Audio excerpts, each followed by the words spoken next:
Karena Bang Risman itu nanti adalah sebagai saksi di persidangan. Ya.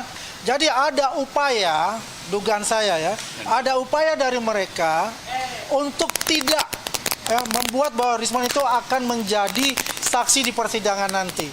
Karena ini akan membuka semua yang di belakang itu ya selama ini yang dilakukan oleh mereka.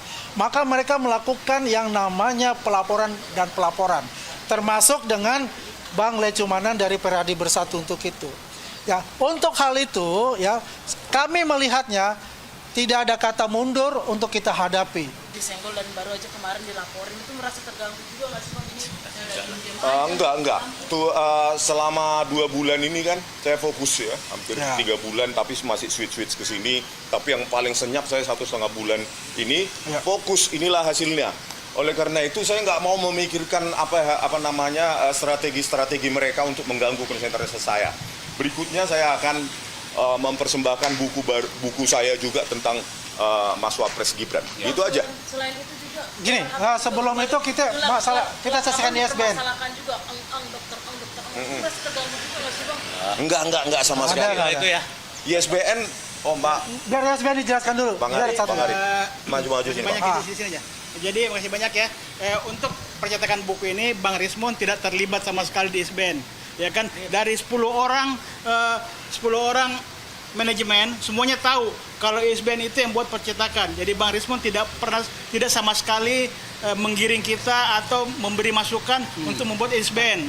Jadi percetakan buku saya yang bertanggung jawab di buku itu di antara 10 orang ini. Karena memang saya tidak mau buku ini sama buku yang JWP, ya kan, di monopoli. Nah, buku ini saya sendiri yang kena. Dan di ISBN sekali lagi saya tegaskan Bang Rismon tidak terlibat di ISBN ini. Semuanya ada di penerbit, ya. Gitu. Untuk buku yang berikut ini ISBN-nya insya Allah pakai PT saya sendiri, ya. PT-nya kita rahasiakan dulu. Nanti yang menarik begini, tunggu sebentar. Yang edisi pertama yang dilaporkan Bang Rismon itu yang mengenai Gage itu. Bisa dijelaskan untuk yang Gage itu penerbitnya siapa? Nah, Gage itu. Memang di buku Gibran Endgame ini 2 kali percetakan. Cetakan pertama 5.000, kemudian yang kedua kita masuk 5.000, tapi baru 2.000 Bang Rismon minta di stop bukunya. Ya kan, jadi untuk yang 5.000 pertama ini memang yang buat itu ISBN-nya penerbit langsung. Di Bandung, namanya Kekas Bandung, itu yang buat. Lekas Bandung ya. Terus yang kemudian yang kedua ini itu ISBN sudah punya Bang Rismon sendiri. Ya. Jadi yang untuk 5.000 ini kita tidak tahu, itu yang buat percetakan sendiri, penerbitnya sendiri yang buat itunya ya. Nanti setelah pemanggilan saya akan jelaskan semuanya. Ya. Nanti cumi-cumi lah wawancara langsung kan. Ada laporannya dari Roy Surya, Bang. Ya mereka kan sedang gini-gini, ditahan nggak ya gitu. Ngapain? Jadi saya mungkin akan menjelaskan yang itu ya. Ini ada indikasi, ini dugaan saya. Karena Bang Risman itu nanti adalah sebagai saksi di persidangan. Ya. Jadi ada upaya, dugaan saya ya, ada upaya dari mereka untuk tidak membuat bahwa Risman itu akan menjadi saksi di persidangan nanti. Karena ini akan membuka semua yang di belakang itu ya selama ini yang dilakukan oleh mereka. Maka mereka melakukan yang namanya pelaporan dan pelaporan, termasuk dengan Bang Lecumanan dari Peradi Bersatu untuk itu. Ya, untuk hal itu ya kami melihatnya tidak ada kata mundur untuk kita hadapi ya, karena semua yang telah kita lakukan adalah on the track ya, sesuai dengan kaidah hukum itu. Ya, jadi tidak ada masalah untuk itu. Silakan. Bang Rismon, berarti ini bisa dibilang juga sebagai program waktu mereka P21 dong, dengan ada laporan dari Ulur P21 kan sudah kontom. maksud saya karena sudah jadi karena takut jadi berusaha untuk mengalihkan. Kayaknya kita hanya menunggu penangkapan aja dan sidang, udah itu aja. Ya setidaknya mengganggu konsentrasi saya kan. Enggak jalan P21 udah clear. Jadi gini jawabannya ya. Kita udah berkali-kali dalam penegakan hukum ini ada yang disebut problem solving. Ini sebenarnya udah berkali-kali saya katakan. Kedua, ongoing concern. Ketiga, create case by case. Jadi menciptakan kasus lagi di atas kasus ini agar kacau balau. Ya. Jadi mereka ini sekarang masuk kategori ketiga, saya katakan bikin laporan lagi, create case by case. Itu dalam penegakan hukum sebenarnya cara yang memalukan. jujur, kurang kerjaan. Jujur. Sebenarnya seperti yang dilakukan oleh kita ini sekarang RJ, ya itulah to the point. Selesai. SP3 to the point gitu loh. Jadi jangan bikin laporan lagi yang nggak perlu laporkan juga. Dan belum tentu laporan itu semua diproses. Memang pekerjaan Polda Metro Jaya ini hanya mengurusi kita aja. Waduh, tidaklah. Jadi ingat itu ya, mereka masuk kategori circle case by case. Case by case. Bayangkan itu.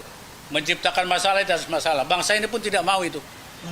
Penegak hukum itu membobrokkan penegakan hukum di Indonesia. Saya kira itu rekanan ini kita Ya. tegas-tegas saja. Rekanan ini Mungkin kembali kalau saya tambahkan adalah lebih baik mereka itu berkonsentrasi bagaimana mengumpulkan barang bukti yang bisa di-challenge dengan barang bukti dari kami, dari Pak Jokowi, ya.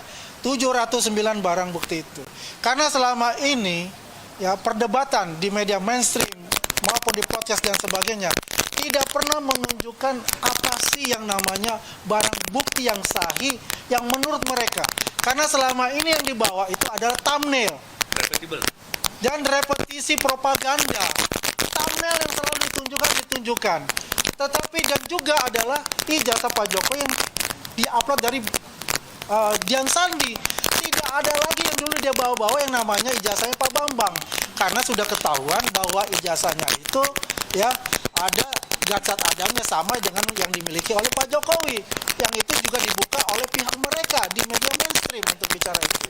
Jadi kalau kita berharap, sudahlah ya, konsentrasilah saja bagaimana nanti bertemu di pengadilan untuk itu. Kalau melapor, memang hak konstitusi mereka. Tadi dikatakan oleh Bang Jamada Girsang, apakah itu semua diproses? Belum tentu untuk itu. Tapi kita dikatakan untuk itu, kita siap untuk itu. Dikatakan juga apa yang dikatakan oleh mereka, bahwa kita takut. Tiada kata takut di dalam diri kita, karena kita ini adalah benar melawan kezaliman mereka untuk itu. Ya. Pihak Polri juga melaporkan terkait adanya dugaan fitnah, Bang, yang abang sebarkan di beberapa. Iya, bebas dia melapor. Yang pasti rujukan saya adalah at least berita Tirto ID. Kalian semua bisa baca. Per 2018, surat 1 Mei 2018 dari Kemenpora, itu ada tagihan. Nah, tagihan itu kan berdasarkan dari LHP, laporan hasil pemeriksaan BPK, Badan Pemeriksa Keuangan. Di situ kan ada lampiran juga dikasih PDF-nya, bahwa di situ Rosro ditagi 210 unit lensa kamera yang digondol dia. Itu 210 unit, seharga total 2,1 miliar. Yang kedua, jadi jangan disepelekan panci, Kak. Yang kedua, ya mahal-mahal itu. Kamera digital itu ada 208 unit seharga 1,49 miliar. Terus ada juga peralatan studio gambar itu 262 unit seharga 1,3 miliar. Banyak gitu, total itu ada 600 sampai 700 item.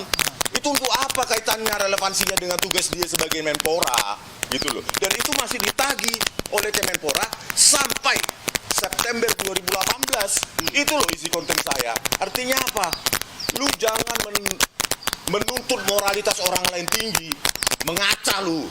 Ada jejak digital lu. Gitu loh. Ya, jadi jangan setelah dilaporkan saya bungkam. Besok saya akan bahas lagi itu terus serial itu. Ya. Jadi